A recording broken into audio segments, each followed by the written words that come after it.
Bonjour les enfants, aujourd'hui nous allons parler du passé simple, ou plutôt reparler du passé simple. C'est un temps que vous connaissez déjà, mais nous allons essayer de récapituler ce que vous devez savoir. Le passé simple, c'est un temps du passé, comme le passé composé et l'imparfait, mais il est spécifique. C'est un temps qui sert à exprimer les actions brèves, c'est-à-dire les actions courtes qui ne durent pas. C'est également le temps du récit, c'est un temps que l'on trouve à l'écrit, dans les histoires, et c'est d'ailleurs pour ça que vous le connaissez, parce que les contes sont racontés au passé simple. Mais comme c'est un temps de l'écrit, c'est un temps que l'on rencontre assez peu fréquemment, et c'est pour ça que parfois il peut nous sembler très bizarre. On ne l'emploie absolument pas à l'oral, et quand on le rencontre, on s'interroge parfois pour se dire est-ce que ça existe vraiment? Alors, nous allons essayer de voir groupe par groupe comment retenir l'essentiel. Pour le premier groupe, les terminaisons, vous devez les connaître par cœur. Là, il faut les apprendre. Bien. Alors, ça donne quoi si je prends l'exemple du verbe parler? Je parlais, tu parlas, il parla, nous parlâmes, vous parlâtes, ils parlèrent. Eh bien, nous allons essayer de regarder comment mémoriser facilement tout cela.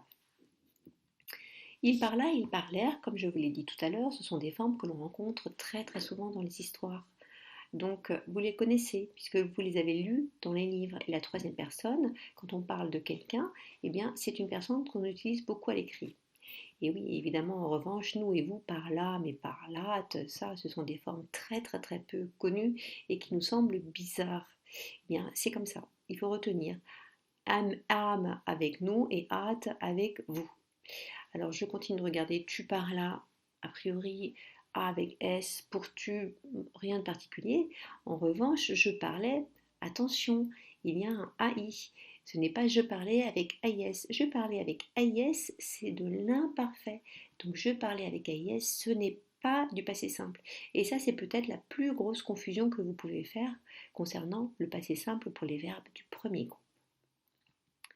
En ce qui concerne les verbes du deuxième groupe, les terminaisons, pareil, vous devez les connaître par cœur.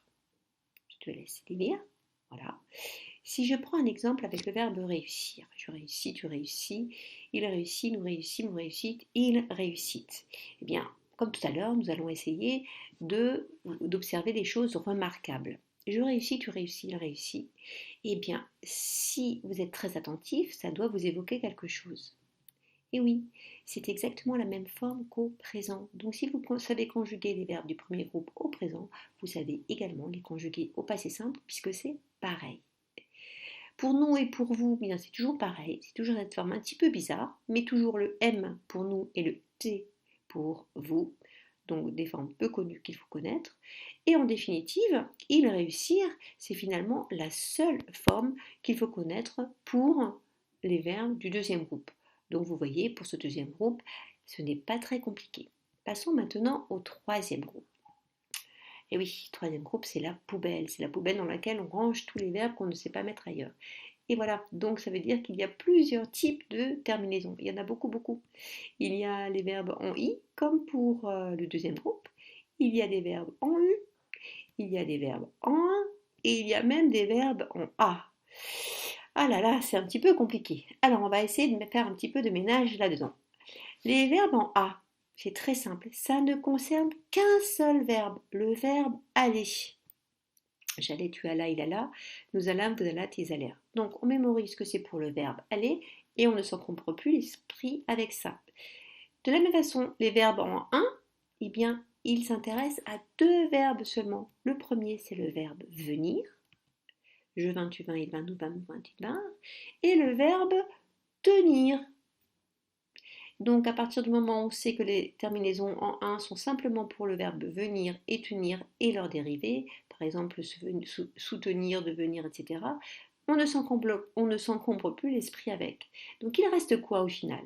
Eh bien il reste les terminaisons i et les terminaisons en u, ce qui n'est pas si compliqué. La seule difficulté, c'est de savoir quels sont les verbes qui prendront une terminaison en i et quels sont ceux qui prendront une terminaison en u. Alors là, soit on les apprend par cœur, mais ça fait beaucoup de verbes à apprendre, soit à force de les rencontrer, on va mémoriser. Alors des verbes fréquents en i, verbe faire, prendre et dire. Voilà. Des verbes fréquents en u, vouloir et pouvoir.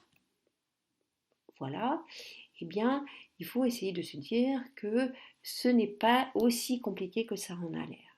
Donc, que faut-il retenir? Eh bien, c'est très simple. Il faut retenir qu'il y a des récurrences. Des récurrences, ça veut dire des choses que l'on retrouve souvent. Donc, un S pour je et tu, sauf pour le premier groupe. Im et it avec ce fameux accent circonflexe pour nous et pour vous, et ça pour tous les trois groupes. Et enfin, RENT pour la troisième personne du pluriel.